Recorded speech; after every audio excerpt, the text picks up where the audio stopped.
Meus irmãos, que a paz de nosso Senhor Jesus Cristo nos envolva as mentes e corações na noite de hoje.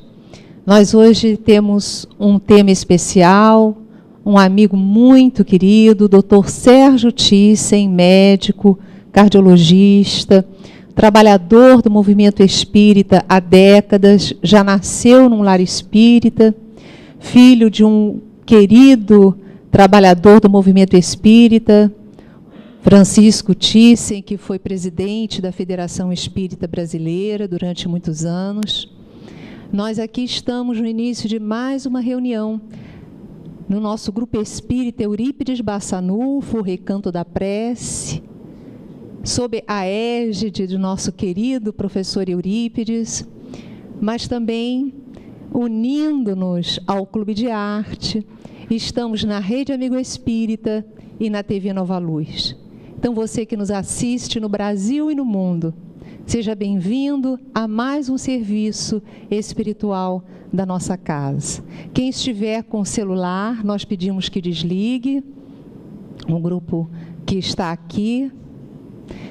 E eu vou pedir ao Ricardo Rios, trabalhador da nossa casa, para fazer a nossa leitura preparatória para a noite de hoje.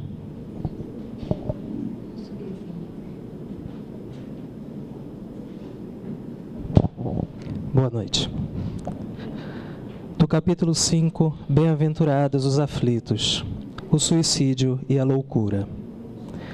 A calma e a resignação, adquiridas na maneira de considerar a vida terrestre e a confiança no futuro, dão ao espírito uma serenidade que é o melhor preservativo contra a loucura e o suicídio. Com efeito, é certo que a maioria desses casos de loucura se deve à comoção produzida pelas vicissitudes que o homem não tem coragem de suportar. Se, portanto, pela maneira com que o Espiritismo o faz encarar as coisas deste mundo, o homem recebe com indiferença, mesmo com alegria, os reveses e as decepções que o teriam desesperado em outras circunstâncias, é evidente que essa força que o coloca acima dos acontecimentos preserva-lhe a razão dos abalos que, se não fora isso, a teriam perturbado. Dá-se a mesma coisa com o suicídio.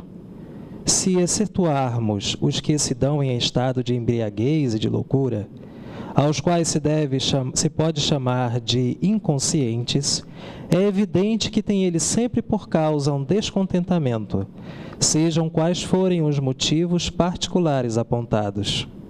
Ora, aquele que está certo de que só é infeliz por um dia e de serem melhores os dias seguintes, enche-se facilmente de paciência. Só se desespera quando não vê nenhum termo aos seus sofrimentos. E que é a vida humana com relação à eternidade, senão bem menos que um dia? Mas para o que não crê na eternidade e julga que tudo se acaba com a vida, que se deixa bater pelo desgosto e pelo infortúnio, só vê na morte a solução para as suas amarguras. Nada esperando, acha muito natural, muito lógico mesmo, abreviar as suas misérias pelo suicídio. Meus irmãos, vamos nos unir em mentes e corações para este trabalho que agora se inicia, rogando ao Mestre Jesus as bênçãos para a noite de hoje, rogando a Maria de Nazaré, Mãe de Jesus, que por seu infinito amor e compaixão se transformou na Mãe da cristandade, que possa derramar sobre nós e todo o mundo as flores do seu amor divino, as energias do seu coração magnânimo.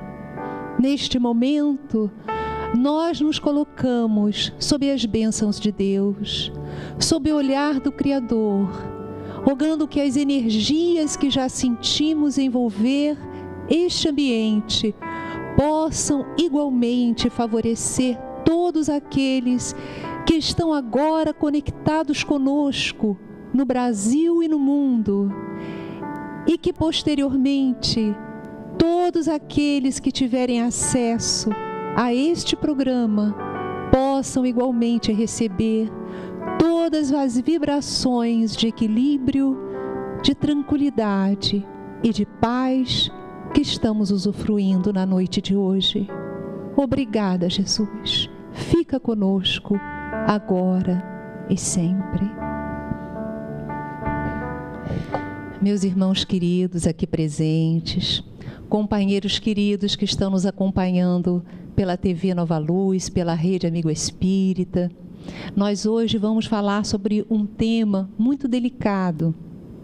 E para tanto está aqui conosco o doutor Sérgio Thyssen, que é médico cardiologista, trabalhador do movimento espírita, palestrante internacional.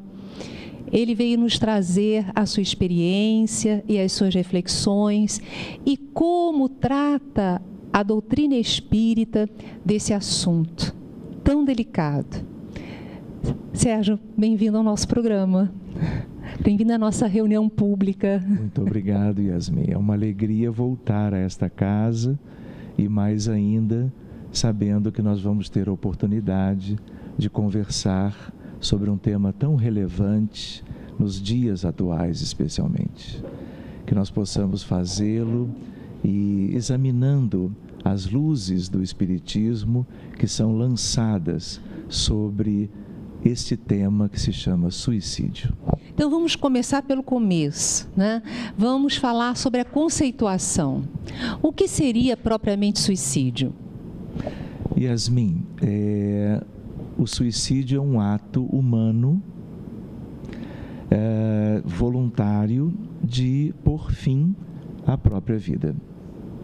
Nós poderíamos usar outras palavras, mas a ideia básica é esta, né? A princípio, outros seres não humanos não o realizam. Isso é uma coisa típica nossa, né? E que acompanha a marcha da humanidade e tem sido algo extremamente importante nos dias atuais. Nós temos visto até na literatura espírita umas classificações, por exemplo, suicídio direto, suicídio indireto. Vocês já pensaram nisso? E eu perguntaria a você, qual é a diferença que poderia existir? Nesse sentido, Yasmin, existe a ideia de se pôr fim à própria vida, independente de qualquer outro fator. E aí é uma atitude, portanto, voluntária. De uma hora para outra, ou algo que vem sendo como que elaborado há mais tempo, acaba se concluindo por uma tentativa de suicídio e às vezes ele se dá exatamente como a pessoa desejava. Mas existe o indireto, que é aquela ideia de que, dependendo de como nós vivemos a própria vida, aqueles que são os nossos valores, aqueles que são os nossos pensamentos e as nossas atitudes, nós poderemos estar como que nos inclinando a uma morte prematura, dentro de uma ideia de que ela se dá aquém da programação para aquela encarnação. E aí não é que a pessoa tome uma determinada atitude e ponha fim à vida, mas ela está no dia a dia como que, pelas suas escolhas, pela sua maneira de viver, como que se direcionando para isto. E ela, ao chegar no mundo espiritual, ela será como que capaz de viver as consequências desse suicídio indireto. Ele é diferente, claro, daquele que é o direto, que é mais grave, mas tudo conta no sentido de ser importante, criando dificuldades a mais para que a pessoa, o espírito, a alma, possa alcançar a felicidade espiritual. É sempre um entrave, é sempre algo que como que soma contra as suas realizações, que são muitas vezes inconscientes, mas que normalmente conduziria a pessoa a ser feliz no futuro. Então, é algo muito sério e que nos dias atuais tem uma proporção imensa. É como se fosse um grande problema de saúde pública, visto assim pela medicina e pelas organizações ligadas à medicina pública, de tal maneira que a própria Organização Mundial de Saúde tem na questão do suicídio algo dos mais relevantes, incluindo propostas de trabalho para que se possa diminuir o impacto nas sociedades, nos países, nas culturas e nas nações, o impacto a partir do gesto suicida de um conjunto muito grande de pessoas. Para que vocês tenham uma ideia, nós temos aproximadamente 1 milhão de pessoas cometendo suicídio por ano no mundo. Para que tenhamos o suicídio concretizado a esse nível, nós temos 20 a 30 milhões de tentativas frustradas de suicídio por ano. Então, nós visitamos os países procurando a divulgação da própria doutrina e vamos atentos, percebendo as dificuldades dos países. E a questão do suicídio está em todos eles. Então, tanto nos países com dificuldades econômicas, que atravessam graves problemas de violência, quanto nos países também que já atingiram níveis elevados de vida social, é isso? É exatamente isso. Tanto em países como no próprio Brasil, países em desenvolvimento, países que muitas vezes lidam com problemas sociais, socioeconômicos muito sérios, o índice é alto em alguns deles, mas os mais altos são inclusive em países chamados de primeiro mundo ou países desenvolvidos. A exemplo, em termos de Noruega, Finlândia, Suécia, países nórdicos que têm uma série de suas questões sociais resolvidas, mas o índice de suicídio nesses países é alarmante. Eu estive agora na Austrália e na Nova Zelândia. Na Austrália, são 2.500 suicídios por ano nos últimos 10 anos. Claro, a Nova Zelândia é um país bem menor e com uma população bem menor. São 500, 600 casos por ano. Então, nesses países, há toda uma estatística, né?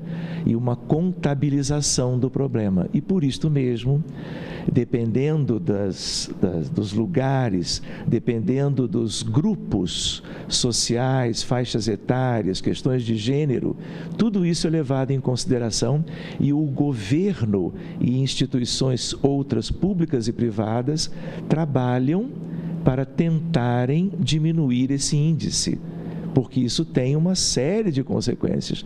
Isto, mesmo que nesses países não se leve em consideração as consequências espirituais, que são as mais importantes e as mais graves. Nós já vamos chegar lá.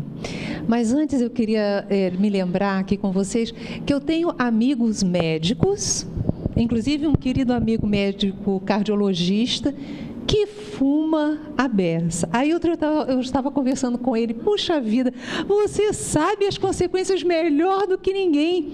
Ele disse, Yasmin, é porque tem um lado emocional grave aí, eu tenho que procurar uma terapia.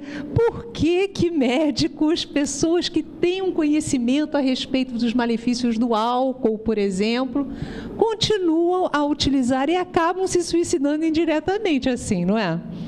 É verdade, Yasmin. Agora, a gente não pode esquecer que os médicos são pessoas comuns. Eles apenas são médicos. E mesmo com o conhecimento que têm, muitas vezes, se equivocam, fazem escolhas que não são as melhores, mesmo levando em consideração a sua própria existência, e aí você vai encontrar os erros humanos visitando pessoas de qualquer condição. É isso mesmo. Não é? E eu estava tocando nesse assunto exatamente porque isso nos comprova que não é só o conhecimento. O conhecimento é muito importante. Nós sabemos dos malefícios do álcool, dos vícios, enfim, é importante, mas a gente percebe que tem um lado emocional, um lado espiritual, que também precisa ser levado em conta no tratamento e na prevenção de algumas questões. A questão do suicídio é uma questão complexa, seja ele direto ou indireto. Para a gente ter uma ideia, por exemplo, entre 85% a 95% dos casos de suicídio há um problema mental. Há uma doença, há um transtorno, há um distúrbio mental. Para que a gente tenha uma ideia, um grande problema atualmente, que é uma verdadeira epidemia mundial, é a depressão. De todos esses aspectos psiquiátricos, o que mais tem relação com o suicídio é a depressão chamada grave. Como toda doença, a doença pode ser leve, moderada ou grave. A depressão grave, ela é muito associada ao suicídio, como é o caso, por exemplo, da esquizofrenia, do transtorno bipolar, que alterna um aspecto, mas também com a depressão. O alcoolismo crônico, o alcoolismo agudo, a toxicodependência de uma maneira geral. Não é? Quantos e quantos casos de pessoas até conhecidas, né? Às vezes no campo das artes, né? Porque eram usuários dessa ou daquela droga, num excesso quanto à sua utilização, acabaram desencarnando, muitas vezes num misto de suicídio involuntário e em algumas vezes o próprio direto voluntário. De qualquer maneira, é um grande problema no mundo. Estamos vivendo uma época em que há como que um aumento das estatísticas nesse sentido. E aí esse é um tema que nós, como espíritas, no centro espírita, nas palestras, nas reflexões, nos estudos, nós temos que nos preparar para lidarmos com isto e podermos ajudar, não só no sentido de trabalharmos preventivamente pelo esclarecimento que a doutrina espírita enseja nas questões mais relevantes da vida das pessoas, como também a questão do que acontece depois da desencarnação. Vamos chegar lá, viu? Tá bem. Eu ainda vou fazer essa pergunta. Mas antes, gente, olha, uma amiga minha me ligou, ela está com depressão. Não sei definir se leve, mais ou menos, se grave. Mas ela ligou para mim em desespero, porque ela foi visitada por uma companheira, uma amiga também em comum, que começou a dizer para ela: como você está com depressão, você tem uma vida boa, você tem um excelente marido, você não tem problemas financeiros, você... Como? Então, a moça, achando que estava melhorando e ia dar suporte a ela, falou essas coisas, foi embora. Ela começou a passar mal. Ela ligou para mim: Yasmin, então, além de estar sentindo uma tristeza profunda, eu estou com uma culpa tremenda, porque eu estou sentindo tristeza, porque eu não poderia, já que tem tantas pessoas com tantas dificuldades na vida e eu estou triste. Então, é importante nós conversarmos sobre a depressão. Eu vou pedir para você conversar um pouco sobre isso conosco, porque a depressão é uma doença que pode se manifestar por diversas formas. E ninguém tem que sentir culpa porque está com essa doença. Fala um pouquinho sobre isso conosco. Olha, Yasmin, a depressão, na verdade, é como que o resultado de um conjunto de possibilidades, mas que tem a ver com as condições da alma humana, imortal, portanto, que vive as circunstâncias atuais, muito sérias, num mundo de provas e expiações. Nós não podemos esquecer que a depressão não é algo do nosso cérebro. A psiquiatria, mesmo a moderna, como ela não alcança a ideia da alma ou do espírito, e como que ascendentes espirituais que movem a evolução humana, ela procura as causas naquilo que ela encontra. E ela, como toda a medicina, ela só encontra aquilo que ela sonda a partir dos elementos de perscrutação que ela tem. E aí o que acontece? A neuroquímica cerebral, ela é alterada. Então, os antidepressivos, eles ajudam. É preciso medicar o doente com depressão importante. Mas as causas são espirituais, são psicológicas e espirituais. Quando a gente diz que elas são psicológicas, é porque elas têm a ver com a alma e não o cérebro propriamente dito. O cérebro, ele vai viver os efeitos das questões da alma. Essas questões da alma têm a ver com a pessoa que ela é e com toda a sua bagagem, toda a sua história. É uma história longa, multimilenar, que, vamos dizer assim, nos conduziu até a presente data e as circunstâncias que nós temos agora. Mas nós não podemos esquecer que a depressão tem a ver também com questões espirituais não resolvidas, que também tem a ver com a nossa história, com questões pendentes.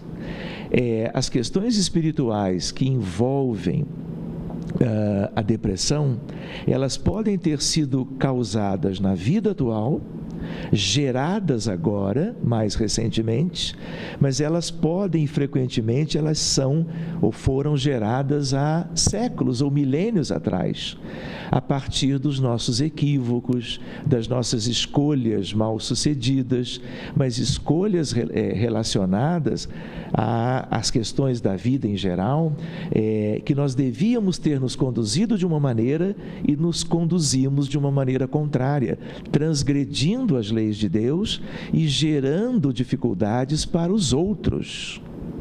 Então, quando nós, por exemplo, numa reunião mediúnica de assistência aos desencarnados ou de desobsessão, no intuito de atendermos um caso específico de uma paciente com depressão grave e, aliás, que muitas vezes já tentou o suicídio sem êxito, é uma urgência espiritual, nós diríamos.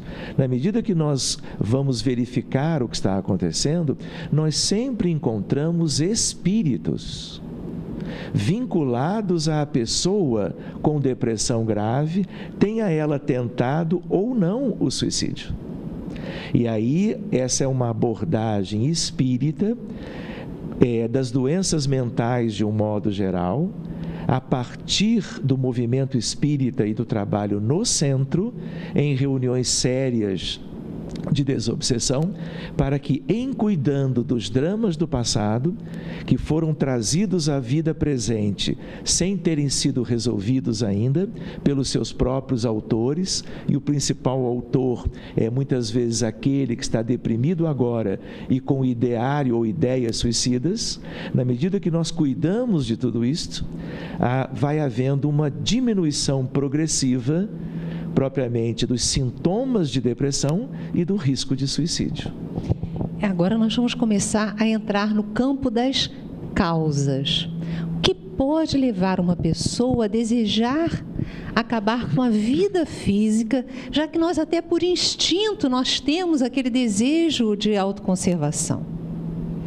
Depressão você já falou. Mas olha só, nós temos que considerar, voltando a uma questão já em parte comentada, as nossas almas, nós vivemos na Terra, somos 7,3 bilhões de encarnados, e segundo Emmanuel, no livro Roteiro, capítulo 9, o grande educandário, ele nos traz a ideia, já de décadas atrás, que temos aproximadamente 22 bilhões de espíritos humanos utilizando o planeta Terra, vamos dizer, compondo a humanidade terrestre, para fazermos aqui o nosso tratamento, a nossa evolução, a nossa recuperação espiritual, a nossa redenção. Então, esse conjunto grande de espíritos, nós temos como características a nossa imperfeição, as nossas fragilidades. E nós trazemos para a encarnação uma série de questões.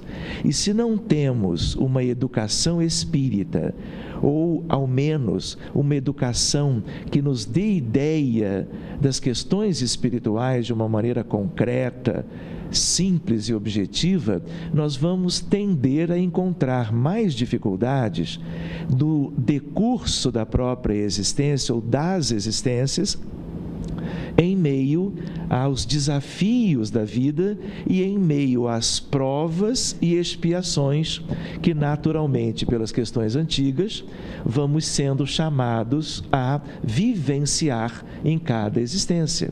As nossas reações a isso tudo podem ser de uma maneira mais própria ou menos própria, e aí nós vamos estar mais ou menos sujeitos a síndromes clínicas, a síndromes mentais, mais leves, mais graves, mais no campo da psicologia e outras vezes no campo da psiquiatria, e isso tudo nos predispõe às ideias suicidas, fora a questão das influências espirituais. É sobre isso que eu ia te perguntar agora. Yasmin, né? Não existe alguém que se suicide sozinho. Como não existe doença mental relevante sem obsessão. E muitas vezes não é uma obsessão simples, é uma obsessão complexa. Não é apenas um espírito que foi prejudicado no passado, que está como que cobrando uma dívida kármica. Muitas vezes são questões reiteradas de grandes erros antigos que vão, em primeiro lugar, justificando as nossas brechas e predisposições, e, ao mesmo tempo, trazendo para a existência presente aqueles espíritos todos vinculados a esses processos, às vezes de séculos ou milênios atrás, e que nós, como que deixamos e não fomos capazes de, até então, levarmos isto a uma situação melhor, porque nós continuamos, vamos dizer assim, não nos dando conta, durante muitas vidas, de tudo aquilo que nós devíamos fazer para nos recuperarmos espiritualmente. E íamos como que repetindo experiências equivocadas, nos comprometendo ainda mais, criando um verdadeiro somatório que justificariam certos processos provacionais ou expiatórios, incluindo as questões mentais e as tendências suicidas. Então, eu ia fazer essa pergunta, se um processo obsessivo poderia conduzir uma pessoa ao suicídio. Você já me respondeu dizendo que sim. A ideia é assim mesmo, não há alguém que o faça, nem a própria tentativa. Nunca é feita apenas a pessoa, é apenas na ótica humana, não é? Naquelas coisas que dizem para nós, olha, você enxerga tão somente aquilo que é a vida do encarnado, mas as questões ligadas ao mundo espiritual, em torno de uma pessoa qualquer, as pessoas comuns não enxergam. É a mesma questão, nós temos uma pessoa que é um alcoolista crônico, né? De uma idade qualquer, ele nunca está sozinho. Ele está sempre acompanhado por um conjunto maior ou menor de espíritos desencarnados que ou estão ali para usufruírem dos vapores alcoólicos ou alguns para mesmo levarem a persistência da viciação, muitas vezes uma viciação letal, o alcoolismo, que é uma substância chamada lícita, mas que é um outro grave problema no mundo inteiro. E aí, havendo a presença dos espíritos, eles muitas vezes induzem a persistência do vício e muitas vezes aquilo pode levar a atitudes suicidas. Agora, eu ia te fazer uma pergunta que eu considero muito relevante. Uma pessoa que tenha se suicidado numa vida, ela tem uma tendência a buscar o suicídio como sempre a solução para os seus problemas nas encarnações seguintes? Nós tínhamos comentado agora há pouco, isso seria válido para uma série de questões, mas nós temos uma tendência a repetir as reações às circunstâncias que a vida vai nos trazendo. Quando eu digo repetir, não são apenas repetições dentro de uma mesma existência. Nós vamos como que forjando umas tendências de reações às mais variadas circunstâncias da vida, e em vidas a seguir nós tendemos a repetir as anteriores. Então, existem motivos que fazem com que uma pessoa que esteja sob risco de suicídio, ela ou esteja porque já cometeu suicídio antes e agora vai viver um drama parecido para ser testada, auxiliada, inclusive pela espiritualidade superior, para que não repita isto, para que ela cresça naquele aspecto, porque o suicídio, ele é algo muito grave na caminhada, na trajetória evolutiva de um espírito qualquer, e que vai resultar em uma série de consequências, ao mesmo tempo uma série de providências do mundo espiritual, tanto algumas do mundo espiritual inferior, como outras tantas dos benfeitores espirituais,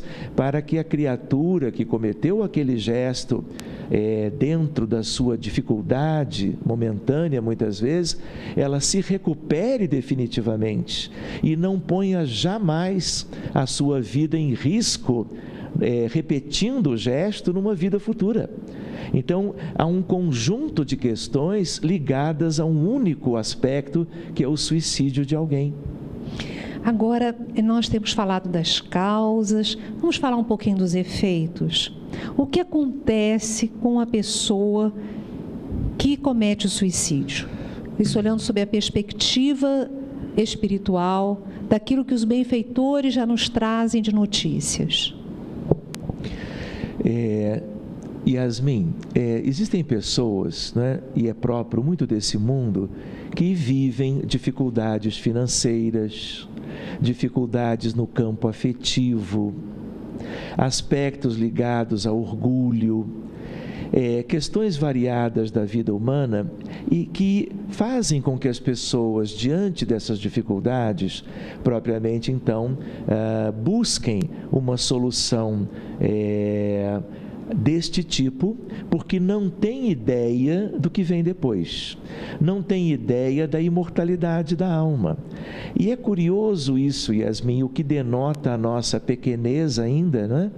E as nossas limitações de entendimento sobre a vida, né? Nós falávamos dos bilhões agora há pouco, e eu me recordo, nós somos aqui uns poucos que estamos estudando as questões dos postulados espíritas, não é? No movimento espírita, nas reuniões de esclarecimento, nas palestras públicas, a partir dessa grande revolução benéfica do pensamento da humanidade, com o advento da doutrina espírita. Mas outros tantos, aos bilhões, desconhecem isso tudo, não compreendendo ainda as questões mais simples, que têm a ver com o autoconhecimento e as ideias básicas sobre a vida de um modo geral. E é essa falta de entendimento que nos coloca num risco maior. E aí, dependendo de coisas pequenas do mundo, né, a pessoa pode achar que então a solução seria pôr fim à própria vida. E aí a gente vai ver nos relatos das experiências além-túmulo uma série de dificuldades por causa do suicídio cometido. E aí é que vai começar o sofrimento. Então, por exemplo, como é que nós podemos ter ideia disso? Como é que o Espiritismo nos dá uma noção concreta do que acontece a partir do gesto suicida? Por exemplo, nós hoje estamos comemorando 2015, os 150 anos da publicação da primeira edição do livro Céu e o Inferno. Na codificação kardeciana, nós vamos encontrar alguma coisa já muito útil no próprio Evangelho segundo o Espiritismo, no Livro dos Espíritos e, muito especialmente, numa determinada parte de O Céu e o Inferno, quando Allan Kardec e os seus auxiliares trouxeram para a obra os relatos de espíritos que haviam cometido suicídio. Então, nessa obra nós vamos encontrar relatos de espíritos felizes, de espíritos bons, que realizaram no mundo aquilo que lhes competia, a favor da sua própria felicidade, outros de condições medianas, outros de condições mais limitadas e os suicidas. E aí nós começamos a aprender na própria codificação as consequências disso. Quando nós vamos examinar a obra de André Luiz, nós vamos encontrar casos relacionados a esse drama individual, mas que atinge a família como um todo, atinge a sociedade, atinge o planeta, se nós pensarmos bem, a humanidade inteira. Sérgio está fazendo referência a obras, uma série de livros psicografados por Francisco Cândido Xavier, que falam sobre a vida no mundo espiritual, obras do espírito André Luiz. Isso. Aliás, espírito André Luiz, que no primeiro livro, que se tornou muito conhecido no mundo, porque foi publicado inclusive em várias línguas, foram 2,5 milhões de exemplares do livro, publicados pela Federação Espírita Brasileira, mais 2,5 milhões de espectadores do filme Nosso Lar, né? Já também ganhando outros países por causa das traduções e tudo.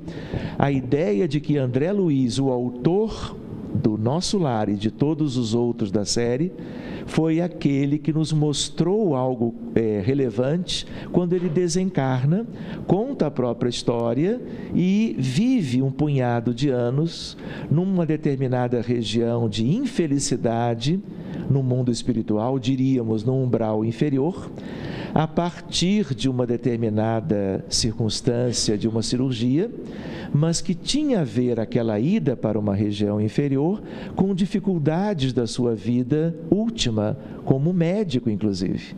E ele vai para uma região que é uma região onde ele é tido como suicida. O chamavam de suicida e ele dizia: não, mas eu não me suicidei.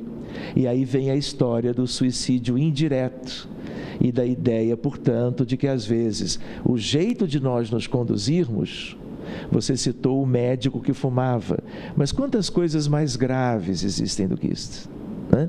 E que vão como que consumindo a vida, e a responsabilidade de cada um é maior ou menor, dependendo da consciência que tem. E a dos médicos é uma das maiores, porque ele conhece muito bem os efeitos de certas substâncias lesivas ao organismo. Voltando para a doutrina espírita, codificação kardeciana nos adiantou muito já sobre isto, não apenas quando ela aborda o suicídio, mas quando ela nos fala dos postulados de um modo geral, especialmente lei de causa e efeito, imortalidade da alma, e agora no livro Céu e Inferno, a ideia do que é o sofrimento da vida futura, o que são as penalidades, as penas e recompensas, o que depende da nossa maneira de viver.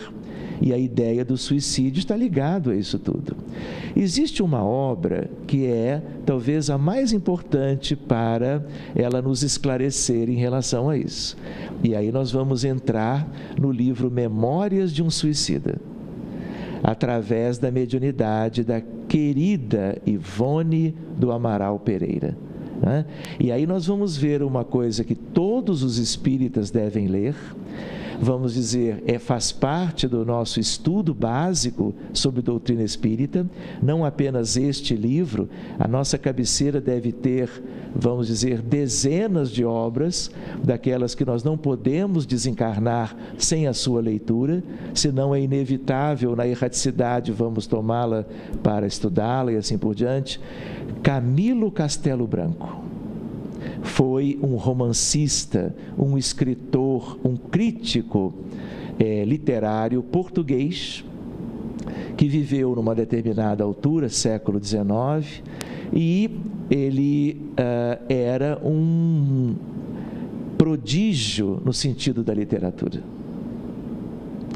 Pois bem, ele acaba adoecendo já numa certa idade, e por causa de certas doenças que ele tinha, ele acaba ficando cego. E ele tinha uma visão materialista do mundo. E a partir do drama da cegueira, repare, sempre há um desencadeante, sempre há algo de base, né? Claro que a grande base é a ignorância, é a falta do conhecimento simples sobre as questões da vida e a própria eternidade, né, das possibilidades do Filho de Deus, uma vez criado, viverá para sempre. Então, essas limitações, né, se somadas a desencadeantes os mais variados, vão gerando as ideias, no sentido de buscar, através da morte auto-infligida, algo para pôr fim ao sofrimento. E aí, esse espírito encarnado, vivendo em Portugal, uma vez cego, ele acaba pondo fim à própria vida, utilizando a arma de fogo contra a sua têmpora direita. Imediatamente desencarna, né, e vai viver o drama, que é o drama comum aos suicidas.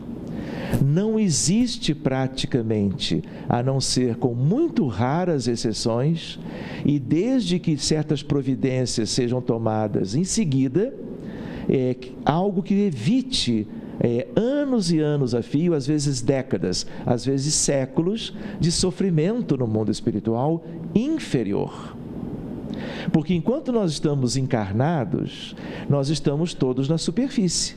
Mas desencarnados, nós vamos nos situando nos lugares mais próprios, dependendo da condição de quem somos, do que realizamos, de uma bagagem, das nossas obras, daquilo que nós conquistamos em evolução moral. E o suicídio é sempre algo que nos leva para as regiões mais infelizes, chamadas de umbral inferior, treva e assim por diante. O que acontece? Quando ele foi se adaptando no mundo espiritual, numa certa altura, a espiritualidade o vincula a Dona Ivone do Amaral Pereira, que se tornou uma benfeitora conhecida no mundo espiritual, já desencarnada, mas antes também, para auxiliar com o Dr. Bezerra e falanges de espíritos missionários que como que desciam a essas regiões infelizes, buscando resgatar no Vale dos Suicidas, não é, inúmeros irmãos e irmãs que haviam cometido esse gesto. Pois bem, e aí ele muda o nome para Camilo Cândido Botelho. Camilo Cândido Botelho é Camilo Castelo Branco, só que agora mudando um pouco o nome para evitar certas questões ligadas a aspectos humanos e tudo. E aí ele conta as consequências da experiência dele como suicida, o que ele visitou, o que ele experimentou ali, e há relatos que nós devíamos colocar na rede, devíamos colocar para que todos conheçam isto, em todos os meios de divulgação, porque existem alguns parágrafos que trazem para nós uma vacina. Se a pessoa acredita minimamente nas questões mediúnicas, nas questões dos relatos de espíritos desencarnados através de médiuns, os relatos que ele traz, ele começa dizendo: todo o sofrimento que nós podemos imaginar não se compara ao que existe no mundo espiritual inferior, no Vale dos Suicidas.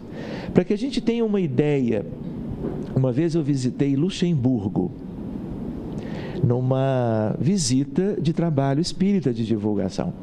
E aí passamos pela Ponte Vermelha. Essa ponte era classicamente utilizada pelas pessoas de Luxemburgo para se jogarem e se suicidarem. Na medida que eu soube disto, nós começamos a sondar como é que isso funcionava. E aí, voltando para o Rio de Janeiro, nós abrimos na reunião mediúnica o contexto da Pont Rouge, da Ponte Vermelha. E aí, ali tinha um vale de suicidas. Então, o vale é um aspecto para nós conhecermos, mas existem vales em tudo quanto é lugar. Ou seja, nós temos regiões para as quais se inclinam naturalmente, e é uma região de muita dor, de muito sofrimento, de muita necessidade de auxílio das falanges de Maria, das falanges dos espíritos superiores, em nome dos mais altos espíritos bondosos e amorosos, no sentido de minimizarem, de atenuarem, porque na medida que nós vamos encontrando as vibrações, os pensamentos, as irradiações de tantas pessoas que vivem essa dor após a morte, nós vamos ver que isso tudo funciona como uma irradiação que favorece a que outros casos em sequência também aconteçam. E isso tem vamos dizer assim, uma repercussão na psicosfera da humanidade. E isto cria como um efeito cascata, um efeito dominó, não é? E há uma multiplicação de possibilidades. Por isso a intenção do alto, não é? E de alguns grupos mediúnicos que estão atentos a isso, no sentido de cuidarem com um imenso carinho dessas questões. Extremamente relevantes. E agora, gente, olha só, nós percorremos da forma mais didática que conseguimos esse estudo, começando com a conceituação, a classificação de suicídio direto, indireto, as causas que podem conduzir uma pessoa a cometer suicídio. E agora, como é no plano espiritual, o que acontece com as pessoas que cometem suicídio. E agora nós vamos entrar na fase final do nosso trabalho de hoje, que é exatamente a questão da prevenção ao suicídio. Porque nunca nós começamos lá do alto. Até os vícios, as atitudes mais difíceis vão começando aos poucos, com pequenas opções no nosso dia a dia. Então, nós precisamos nos observar e certamente buscar ajuda, inclusive profissional, se nós percebermos que essas ideias estão invadindo a nossa alma, o nosso psiquismo. Então, nós vamos agora começar a entrar nesse caminho. O que fazer para prevenir o suicídio? Também vou te perguntar depois o que fazer para ajudar quando você percebe que alguém está, algum amigo, algum familiar, está nesse caminho. Talvez, Yasmin, o primeiro aspecto é a questão da educação da pessoa, da alma, do espírito. Na medida que nós, espíritas ou não, saibamos o que é a vida, a razão de ser da existência, tenhamos uma ideia mais clara, mais bem definida sobre a razão de ser de tudo o que nos acontece, nós vamos tendo subsídios para buscarmos melhores reações às circunstâncias que se nos acontecem. Nós não podemos esquecer provas e expiações.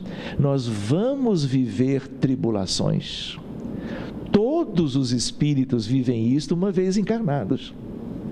Quando Jesus escutava dos apóstolos, que eram espíritos altamente preparados, que não foram chamados de improviso, eram espíritos vinculados ao judaísmo, aos profetas do Antigo Testamento, eram espíritos há séculos envolvidos com a evolução da humanidade, e aí eles queriam seguir Jesus porque se davam conta de que o Messias prometido estava entre eles.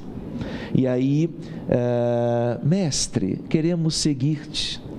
E aí quando Jesus diz, né, sim, claro, venham, segui-me, carreguem cada um de vocês as suas cruzes, não é verdade? E segui-me, dando ideia que mesmo eles viveriam tribulações, como eles sofreram, mesmo sendo os espíritos maravilhosos que eram, não é verdade? Nenhum deles desencarnou de morte natural, a não ser João, o evangelista. Todos os demais tiveram morte dolorosa, traumática, vamos dizer assim. Pois bem, e o restante da humanidade, né? Então nós temos propriamente os apóstolos, os 72 discípulos, os 500 da Galileia, e temos a humanidade como um todo. Um mundo semi-primitivo, de provas e expiações, de grandes carências no sentido do entendimento da vida. E é isso que nos causa a maior dificuldade para tudo. E aí a ideia qual é? Educação. Por que o Espiritismo veio? Para nos trazer algo que estava como que um conhecimento esparso, não é? Difundido em algumas crenças, em algumas culturas muito antigas, ancestrais, aliás, né? Lindas por sinal, mas muitas vezes vinculado a questões dos templos, dos iniciados do passado, e não eram conhecimentos de domínio público. O Espiritismo veio para levar isso tudo para todos. No topo dessa hierarquia, o Espírito de verdade, que é Jesus, junto de Kardec, para esclarecer tudo. No início, um punhado de espíritas, né? Mas gradativamente esse pensamento esclarecendo a todos os demais, e é um trabalho que depende de muitas pessoas, mas que inevitavelmente chegará para todos. Esse esclarecimento que é o que nos falta. Não é apenas aquele que vai evitar o suicídio por alguém estar sofrendo imensamente um drama pessoal, mas ele, como você mesmo disse, ele desde cedo na evangelização das crianças e dos jovens, não é? No trabalho do movimento espírita, no mundo todo, em diversos idiomas, ele vai desde cedo criando as condições para que as pessoas, mesmo vivendo as maiores dificuldades, jamais sequer aventem essa possibilidade e entendam que o que é importante é a busca de soluções, não é? Que permitam que elas construam através dessas soluções, dentro de si mesmos, vamos dizer assim, pessoas melhores, pessoas mais bem preparadas, espíritos que evoluem sabendo como reagir bem às vicissitudes da existência e não buscando atalhos e às vezes ideias que aparentemente trariam a solução, mas que no fundo acabam complicando imensamente e ainda mais.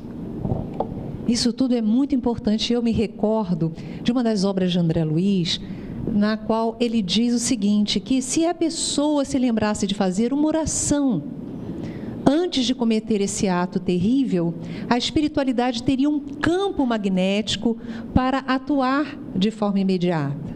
Eu tenho uma querida parenta minha, na minha família, que ela pensou em suicidar-se. Então ela preparou um veneno e entrou no toalete e se preparava para beber o copo inteiro do veneno. Mas aí veio na mente dela a seguinte ideia: puxa, eu vou matar o meu corpo sem pelo menos me entregar a Deus? Eu vou fazer uma prece. E aí ela fez uma oração rogando o concurso da espiritualidade superior. E depois que ela terminou a oração, ela não se deu conta, mas o braço dela, de forma mecânica, entornou o copo para o chão. Eu acredito que houve aí uma intervenção direta da espiritualidade. Me fala um pouco, Thyssen, sobre esse poder da oração para nós conseguirmos conduzir a nossa vida e nos colocarmos num campo de forma a atrairmos e facilitarmos a intervenção dos benfeitores na nossa vida. Muito bem, Yasmin. É curioso, né? Porque, em geral, as pessoas que tendem ao suicídio ou que acabaram por cometê-lo, elas são em número menor quando as pessoas têm uma visão, vamos dizer assim, de que haja alguma coisa além da própria existência comum e que valorizem aspectos como a questão da própria oração. As pessoas que têm uma crença religiosa, de um modo geral, se suicidam menos. E a oração, é claro que é um instrumento valiosíssimo para servir como um antídoto, momentâneo que seja, para evitar, como no exemplo que você trouxe, um gesto que poderia resultar na desencarnação. Mas nós nos lembramos que muitas vezes os dramas são tão intensos, às vezes, e os espíritos obsessores participando do processo buscam realmente que a pessoa perca a chance de ser feliz, interrompendo aquela existência por questões litigiosas, né, do passado, que às vezes a pessoa não tem condições íntimas de fazer frente àquele todo e acaba cometendo suicídio.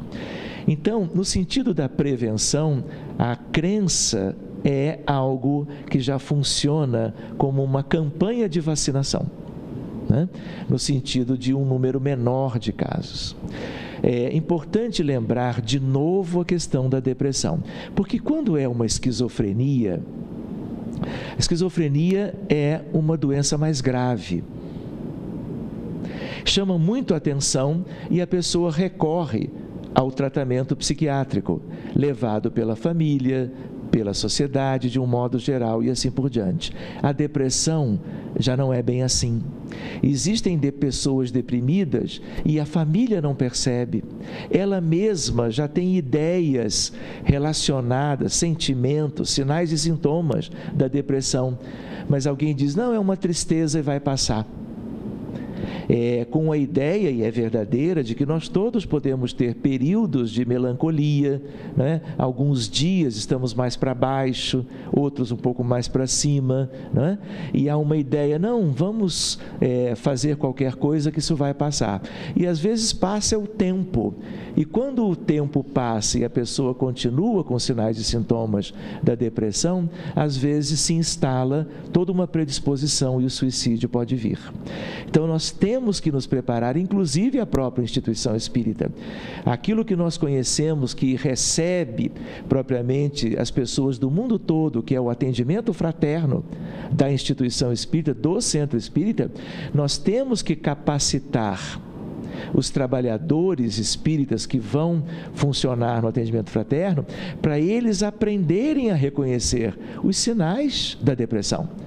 Porque depressão, como outras questões, merece tratamento médico.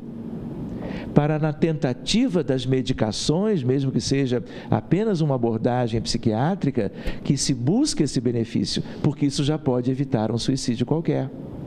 E se nós somarmos isto aos recursos que a instituição espírita pode lhe oferecer, o passe, o esclarecimento na palestra público-doutrinária e muito especialmente a desobsessão e a fluidoterapia, isso pode tratar a depressão a tal ponto de que a pessoa saia da faixa de risco das ideias suicidas. Querem ver uma coisa curiosa, Yasmin e queridos ouvintes? Quando a gente vai e viaja, né, a um país qualquer, nós encontramos em muitos sítios aspectos do governo para a prevenção do suicídio. Se você entrar, por exemplo, e colocar suicídio Austrália, você vai encontrar sites que abrem uma página e tem um botão vermelho. Você anda tendo ideias de suicídio? Aperte o botão vermelho. No que você aperta no mouse, vem uma série de sugestões para você ter um auxílio imediato, e existem almas queridas encarnadas que trabalham voluntariamente no mundo todo para auxiliarem em campanhas próprias aqueles que têm a chance de perceberem o risco que estão tendo e acionarem algum mecanismo de ajuda, tipo um SOS. E quantas vidas estão sendo poupadas nesse sentido? Então não é só o centro espírita, as campanhas devem ser campanhas abrangentes, porque nós vamos encontrar em todos os povos. Por exemplo, o Brasil não é um país com dos maiores índices de suicídio, mas, por exemplo, no Rio Grande do Sul, é o estado do Brasil de maior risco e que se aproxima numericamente de outros lugares onde a incidência é maior. Na América Latina toda, as pessoas não conhecem isso ainda. Por exemplo, tem 2 países onde o risco é maior do que quaisquer outros das Américas de um modo geral, especialmente a latina. É o Uruguai e Cuba. Se você observar, existe o mapa do mundo, e aí, dependendo do número de casos por ano, você vai encontrar cores cada vez mais vivas, e a cor vermelha é de maior incidência. Uruguai e Cuba são os únicos pintados de vermelho. Dizem, eu tenho certeza que todos nós estamos agradecidos por esse conteúdo e essas reflexões que esse companheiro tão querido veio nos trazer. Que isso possa bater bastante no nosso coração. Muito obrigada, Thyssen, pela sua presença aqui entre nós. Obrigado a você, Yasmin. Muito obrigado, e que nós possamos estar semeando com esses estudos uma perspectiva nova em relação ao Brasil e ao mundo, através da doutrina espírita, que possa fazer com que esse grande drama que viceja na humanidade, nós possamos vencer mais cedo ou mais tarde. Muito obrigado, Yasmin. Muito obrigada, querido. Todas as nossas reuniões são antecedidas por orações. Nós temos a nossa salinha de passe e nós sempre pedimos aos benfeitores espirituais o amparo para os serviços da noite. E hoje, quando nós estávamos lá na nossa sala, já preparando o ambiente espiritual para tudo, nos veio uma orientação de um amigo espiritual, que é um dos coordenadores das nossas atividades, para que hoje, em virtude dessa temática, nós fizéssemos a nossa visualização com todos aqui presentes, porque nós costumamos fazer enquanto os companheiros estão se preparando para ir para o passe. Então, hoje, eu vou convidar a todos os que aqui estão para nos acompanharem em uma oração, a fim de nós envolvermos com todo o nosso carinho, com todo o nosso amor, esses irmãos que por equívoco acabaram escolhendo um caminho tão tortuoso e difícil. E nós vamos pedir por eles e por aqueles que ainda estão encarnados, mas que têm pensado nessa forma terrível de sair da vida material. Vamos juntos? Vamos orar juntos? Então, eu vou pedir para o pessoal da produção aquela musicazinha gostosa, porque a música nos envolve tanto e nos ajuda na nossa concentração.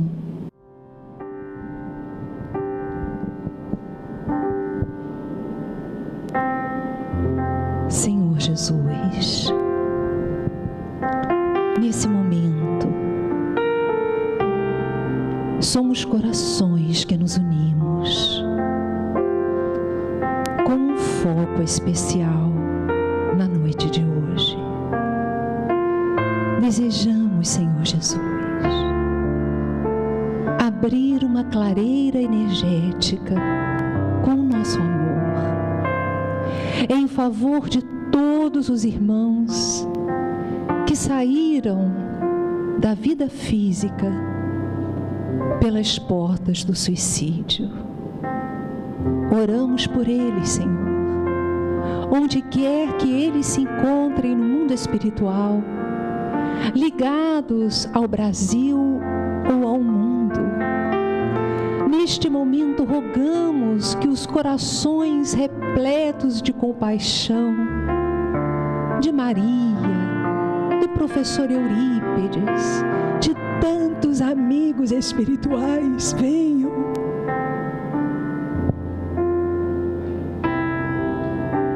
e unindo, Senhor, unindo físico e do plano espiritual, possamos ativar energias amorosas que sejam caminhos de luz para esses corações aflitos que caminham sem rumo e que ainda não te conhecem. Ó Jesus, que sois o caminho, a verdade e a vida, envolve com teu coração cada um desses irmãos que sofrem no vale dos suicidas, no amparo espiritual que se faz sempre presente. Neste momento, desejamos doar as nossas melhores energias para que esses irmãos possam ter ativadas a consciência e serem despertos no teu amor. Muito obrigada, Senhor, que a tua luz envolva igualmente os irmãos encarnados que acolhem ideias suicidas. Ó Mestre Jesus, desfaz os processos hipnóticos que conduzem muitas vezes os companheiros a este drama existencial. Que o teu amor seja presente, envolvendo o mundo inteiro. Fica conosco, Senhor, agora e sempre.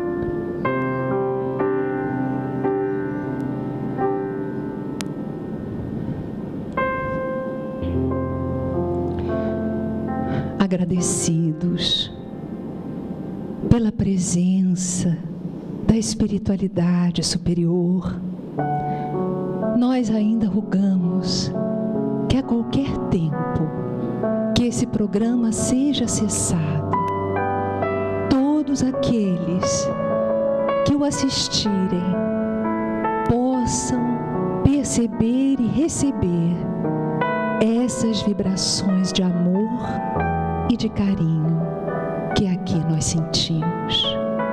Obrigada, Jesus, pelo amparo, com a graça de Deus.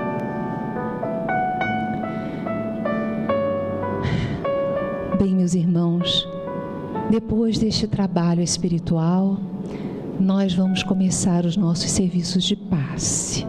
Aqui, presentes, nós pedimos aos companheiros, aos médiuns, passistas, que já possam se dirigir à sala de passes. E você, que nos assiste pela TV Nova Luz, no Brasil, no mundo, nós vamos ter momentos de música, com imagens, para que você aproveite também estas energias que certamente irão até você.